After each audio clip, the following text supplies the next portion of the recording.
حدیث نمبر 3550۔ حضرت نافع فرماتے ہیں حضرت عبداللہ بن عمر رضی اللہ عنہ نے اپنی بیوی کو طلاق دی اور وہ حالت حیض میں تھی۔ حضرت عمر فاروق رضی اللہ عنہ نے نبی اکرم صلی اللہ علیہ وسلم سے پوچھا تو آپ نے فرمایا ان سے کہو کہ رجوع کر لیں،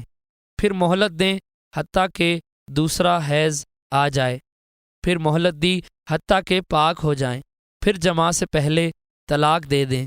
یہ وہ وقت ہے جس میں اللہ تعالیٰ نے عورتوں کو طلاق دینے کا حکم دیا۔ حضرت ابن عمر رضی اللہ عنہ سے جب اس شخص کے بارے میں پوچھا جاتا جو اپنی بیوی کو حالت حیض میں طلاق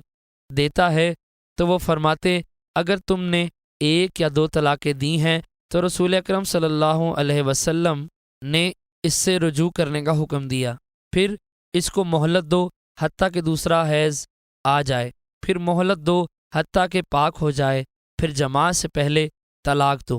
اور اگر تم نے 3 طلاقیں دی ہیں تو اللہ تعالیٰ نے تمہیں طلاق دینے کا جو طریقہ بتایا تھا تم نے اس میں اس کی نافرمانی کی ہے اور وہ تم سے جدا ہو گئی، اب رجوع نہیں ہو سکتا۔